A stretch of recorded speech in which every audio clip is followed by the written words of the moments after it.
Hi everyone, welcome back to my channel. In today's video, we will be analysing two of the ghosts in A Christmas Carol, Jacob Marley and the Ghost of Christmas Past. If you've read this novella, you'll know that the author, Charles Dickens, makes heavy use of the supernatural throughout the story in order to guide the miserly protagonist, Ebenezer Scrooge, towards his eventual transformation into a kind and generous man. If you need a quick catch-up on the plot of A Christmas Carol, check out my 7-minute summary video listed in the description below. Let's jump straight into our analysis of Marley, which begins at the very beginning, the first words of the text. Marley was dead to begin with. There is no doubt whatever about that. Old Marley was dead as a doornail.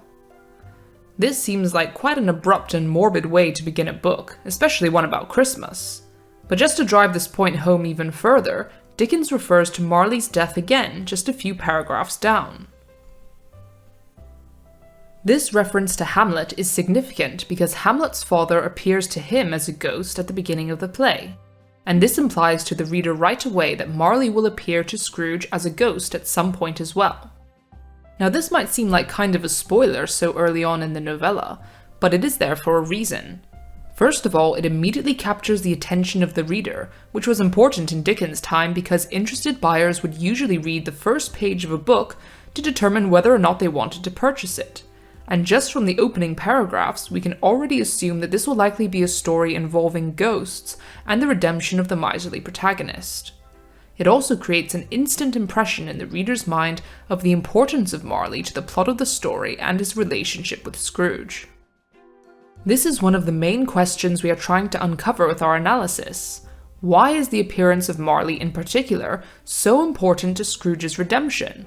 Why Marley, and not his sister or father?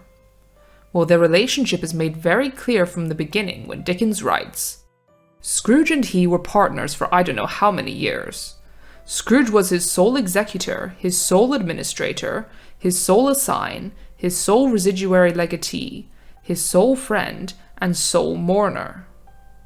The asyndetic listing of Scrooge's roles in Marley's life and death, as well as the repetition of sole, highlights that Marley is the only person that Scrooge can be considered close to. Note that the first 4 roles are all business-related rather than personal, and we can therefore assume that this is the order in which Scrooge prioritizes their relationship. Dickens specifically wrote this character to be a business partner to Scrooge rather than a family member or spouse, although their relationship is almost like a marriage in the sense that they spent nearly every day together, and Scrooge eventually becomes almost indistinguishable from his partner. Scrooge never painted out old Marley's name. Sometimes people new to the business called Scrooge Scrooge, and sometimes Marley, but he answered to both names. It was all the same to him.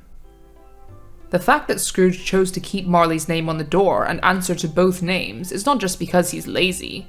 It shows that deep down he does not want to forget about him. Scrooge chose Marley to be his only companion in life, which is a very significant decision for a man like him to make.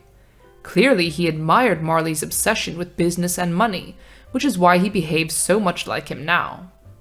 Marley is the older version of Scrooge, and this connection means that he is probably the only person in the world that Scrooge will listen to, and is therefore a crucial factor in his transformation. Another interesting thing about Marley is his fascination with doors. He is often mentioned in relation to one in this novella. The first description, of course, is that he is as dead as a doornail, and his first appearance to Scrooge is in a door knocker. Later that night, Marley appears to Scrooge for a second time, passing right through the bolted door and absolutely terrifying him. So what is the point of all these doors? When we think of doors as a symbol, they usually mean the start of a new chapter in life or new possibilities, all of which are relatable in this scenario for Scrooge. Marley's appearance therefore symbolizes the beginning of Scrooge's transformation, as he is the catalyst for his dramatic change. Let's read how Dickens describes Marley's physical appearance. Marley in his pigtail, usual waistcoat, tights, and boots, the tassels on the latter bristling, like his pigtail, and his coat skirts, and the hair upon his head.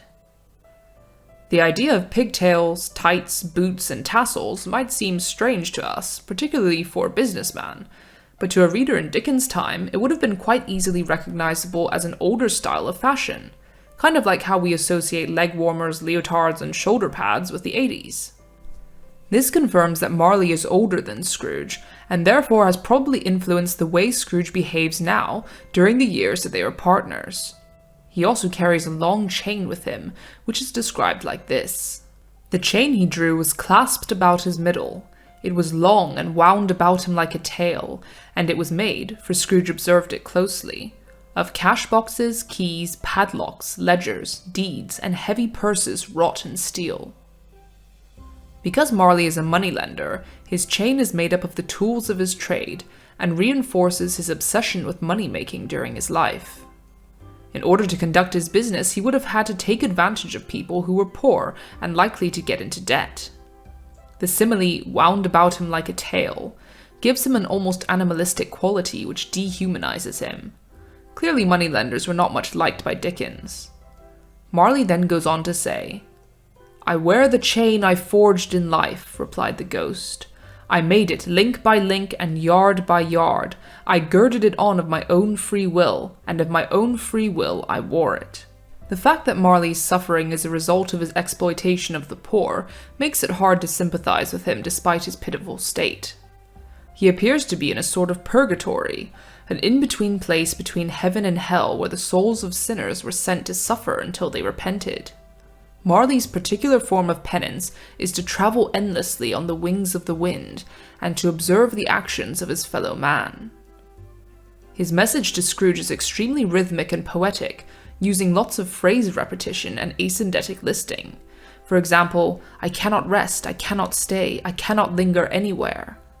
This gives it more impact because it is different to how Scrooge and the other characters speak, and almost sounds like it has been prepared as you would a speech or a sermon, which makes sense as he says to Scrooge that he has sat invisible beside you many and many a day. He has had a long time to think about the error of his ways, and now has only a few minutes to deliver this warning to his former partner. "Business!" cried the ghost, wringing its hands again. "Mankind was my business, the common welfare was my business, charity, mercy, forbearance, and benevolence were all my business. The dealings of my trade were but a drop of water in the comprehensive ocean of my business." The repetition of business shows the dangers of seeking money over everything else and ignoring the welfare of others. Marley's main purpose in this book is to remind the readers that it is our moral duty as humans to be kind and look after each other. It also reinforces the Christian idea that our actions in life have consequences in the afterlife. Although Marley has no hope for himself as he suffers in the state of purgatory, he is finally doing something unselfish by coming back to help his partner and his friend Scrooge. Somehow, Marley has gotten a higher power to give Scrooge a second chance, which means that not only is he a catalyst for Scrooge's transformation, he is the only reason that he is getting this chance at all. In the final stave, we are reminded of Marley's integral role in Scrooge's journey when he says, "Oh, Jacob Marley, heaven and the Christmas time be praised for this! I say it on my knees, old Jacob, on my knees!" If you found this video helpful so far, please give it a like, it really helps out the channel. Let's move on now to the Ghost of Christmas Past, who is the first of 3 spirits to guide Scrooge on his path to redemption. After Marley's creepy appearance and ominous message, we might expect this ghost to have a similarly scary vibe. So the description of it is a surprising one. It was a strange figure, like a child, yet not so like a child as like an old man. Its hair was white as if with age, and yet the face had not a wrinkle in it, and the tenderest bloom was on the skin. It held a branch of fresh green holly in its hand, and in singular contradiction of that wintry emblem, had its dress trimmed with summer flowers. But the strangest thing about it was that from the crown of its head there sprung a bright, clear jet of light. This is a very interesting description that is full of contradictory statements, which I've underlined here. The ghost has no clear age or gender, and has a comforting appearance, almost angelic even due to the white tunic it wears, and the light streaming out of its head. White is often a symbol of purity and innocence, and in this case it might represent the innocence of youth which many of us lose as we become adults. it is unclear whether the spirit is old or young, and in fact seems to be both, which illustrates that our past does not only consist of our childhood, but our entire lives right up until the last second you just experienced. Dickens writes that the ghost has a clear jet of light emanating from its head, and an extinguisher for a cap, which immediately makes us picture a candle.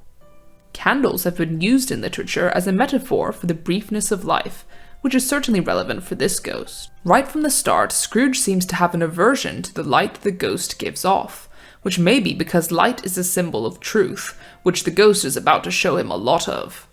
It could also be another representation of the innocence and purity of youth that Scrooge lost, both in himself and through the death of his sister. Along their journey through Scrooge's childhood, the ghost of Christmas Past leads Scrooge to reach certain conclusions by making some very calculated comments along the way. "A small matter," said the ghost, "to make these silly folks so full of gratitude." "Small?" echoed Scrooge. "What is the matter?" asked the ghost. "Nothing particular," said Scrooge. "Something, I think," the ghost insisted. "No," said Scrooge. "No, I should like to be able to say a word or two to my clerk just now. That's all." By constantly questioning him and provoking him with these remarks, Scrooge is forced to reflect on his recent behavior and compare it with how he was treated during his life. This is already a massive step forward in his transformation, and we can start to see the first signs of hope for his character peeking through. However, this is just the first part of his redemption journey, and by no means is he a fully changed man just yet. He still challenges the ghost and tries to remain in control of what he is seeing, especially when it comes to his former fiancée, Belle. This resistance to the ghost continues to build until the scene where Scrooge sees Belle's family and husband and realizes that he has wasted his life in the pursuit of money and sacrificed his personal happiness instead. This is the last straw for Scrooge, and this moment of clarity is so painful that he's actually driven to physically try and extinguish the ghost and its light. In the struggle, if that can be called a struggle in which the ghost with no visible resistance on its own part was undisturbed by any effort of its adversary, Scrooge seized the extinguisher cap and by a sudden action pressed it down upon its head. But though Scrooge pressed it down with all his force, he could not hide the light, which streamed from under it in an unbroken flood upon the ground. This act is driven by a psychological reason, of course. By trying to hide the light of the ghost, he is trying to fight against the truth that he is being shown, but as hard as he tries to fight it, he cannot hide the light, which tells us that in the end, good will prevail and Scrooge will be redeemed. The ghost of Christmas Past plays an important role in this story, which is to show us a different side to Scrooge than the crotchety old miser we have seen thus far. Witnessing his childhood and the events that shaped his life helps readers to understand why he is the way he is, and to empathize with him more. His redemption becomes more plausible because he was once just a child, like all of us, who experienced loneliness and abandonment that caused him to make the wrong choices in life later on. If you would like an in-depth character analysis of Scrooge, check out this video. Through The Ghost of Christmas Past, Dickens is trying to make the point that Scrooge has to reflect on his past to understand his present, and the same applies to the readers. If we try to block out painful memories of our past rather than resolve them, they will come back to haunt us later on. Thanks for watching, guys! Stay tuned for follow-up analysis videos soon to come. See you next time!